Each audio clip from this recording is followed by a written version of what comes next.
Moi, ça remonte à mon enfance. C'était pas un contact, mais c'était une imprégnation régulière.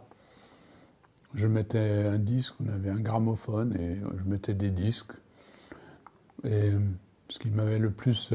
et je m'allongeais sur un canapé et j'écoutais, je devais avoir 10 ans, 11 ans. Et en fait, beaucoup de musique me marquait. Peut-être ce qui m'avait le plus frappé, parce qu'on avait le disque, ainsi de suite, on n'avait pas 300 disques. Donc il y avait des toccatas de Bach, des concertos de Vivaldi, même une fois une polonaise de Chopin, ça m'a un peu remis quand j'étais malade. Mais j'avais des contacts profonds dès l'enfance avec la musique, mais pas dans un milieu extrêmement musical, c'était par l'intermédiaire des disques.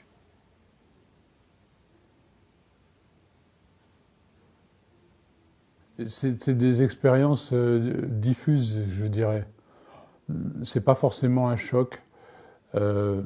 C'est quelque chose qui vous pénètre lentement et qui fait que petit à petit vous vous attachez à une musique, au timbre d'un instrument, à des intonations, à travers une mélodie éventuellement qui serait comme un fil conducteur qui vous amène à la source.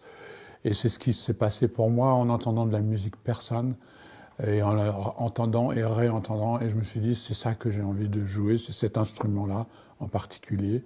Et après, j'ai tout découvert.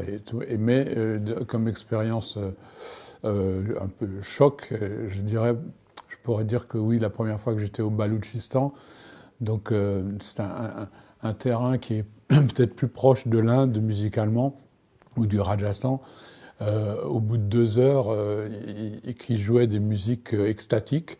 À un moment, j'ai fermé les yeux, j'ai laissé tourner la machine sans me préoccuper de rien. Et là, ça a duré je ne sais pas combien de temps, mais quand j'ai rouvert les yeux, que la musique était finie, je me demandais vraiment où j'étais et où j'étais parti.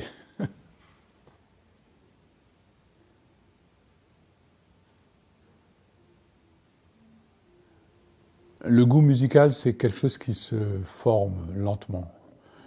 Il y a d'abord un contact, quelque chose qui vous touche sans qu'on comprenne pourquoi. Et puis petit à petit, on va un peu on pénètre le domaine de l'art avec toutes ces nuances, avec toutes ces finesses. Et on s'aperçoit éventuellement que ce qui vous avait séduit au début n'était pas du tout le summum de l'art. Et peut-être que le summum de l'art vous aurait pas séduit au départ. Vous voyez, donc c'est une démarche progressive. Il y a le premier contact et après il y a l'approfondissement.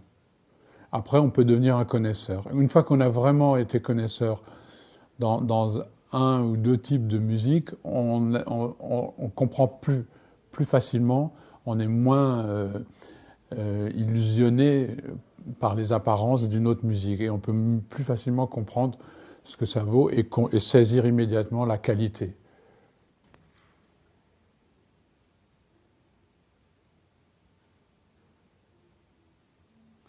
Le discours des musiciens fait partie de l'art en général. C'est important. Parfois, c'est plutôt c'est le comportement qui parle. Ça peut être le comportement, ça peut être même le geste. Si vous voulez transmettre quelque chose, vous pouvez le transmettre très précisément sans dire un mot, mais en, par exemple, reproduisant le geste, en montrant que non, vous n'avez pas fait la chose correctement. Et le maître le refait. Et on peut comprendre énormément de choses. Il y a une anecdote d'un musicien qui a passé une demi-heure, enfin on me l'a raconté, il a passé une demi-heure sans rien dire à répéter la petite phrase musicale que son élève n'arrivait pas à reproduire, sans aucun commentaire. Et presque, ça a cassé, brisé quelque chose, quelques murs dans l'élève, qui évidemment paniquait au bout de 10 minutes et qui se demandait qu'est-ce qui va pas. Et puis finalement, il a trouvé ce qui allait pas, il a fini par le faire et ça a été un grand pas en avant. Donc vous voyez, il y a ça, puis il y a des discours extraordinaires que j'adore.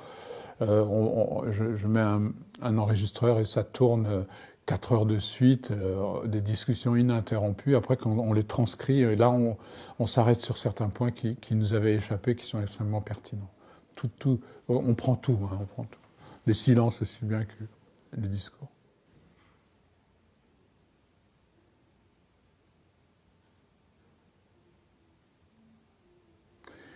Oui, mais bien sûr, mais c'est qu'une question de niveau. C'est-à-dire, vous découvrez quelque chose, vous dites c'est super, et puis ça m'est arrivé justement au Balochistan. Le lendemain, dans la rue, je croise quelqu'un qui me dit je sais que tu étais à la maison d'un tel et que tu as enregistré, mais je vais te dire ils sont nuls. Je vais te montrer les bons. Alors il m'en a montré d'autres qui n'étaient pas meilleurs d'ailleurs, mais enfin. Il y a déjà cette idée chez les gens qu'il y a du bon et du meilleur et du super. Et c'est vrai que quand on aborde une musique comme ça a priori, bon, ça peut être bien et après on découvre qu'il y a d'autres choses. C'est pas nécessairement ce qu'il y a de mieux qui vient à votre rencontre. Hein.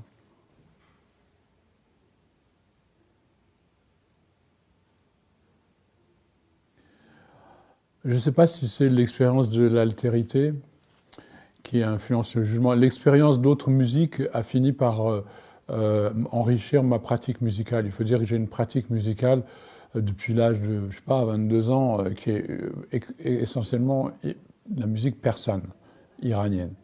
Mais en entendant d'autres choses, j'ai pu avoir des idées, des plans nouveaux, sans jamais dévier de l'esprit traditionnel, mais qui, on peut dire, enrichit un peu la chose, au point que des gens de là-bas m'empruntent ces plans. Voilà. D'un autre côté, avec le mûrissement, l'âge, une chose quand même, c'est qu'on devient tolérant. On a écouté peut-être beaucoup de musique, ou bien simplement on se calme un peu, on est moins fanatique. Et du coup, on peut apprécier, je pense que je peux apprécier des musiques que j'aurais jamais appréciées avant, ou même des musiques banales, je dirais, que j'écoute autrement maintenant.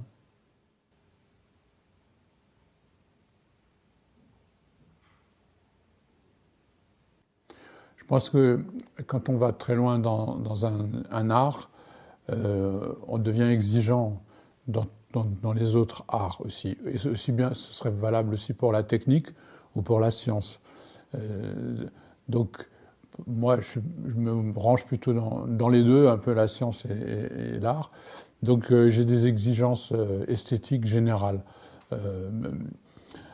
Même la façon de s'habiller, j'ai un jugement sur quelqu'un, sur la façon de s'habiller, la façon de se poser, ses gestes, le décor de la maison. Je trouve que il devrait y avoir une espèce d'harmonie entre tous ces éléments. Pas simplement privilégier le visuel ou l'auditif ou d'autres aspects.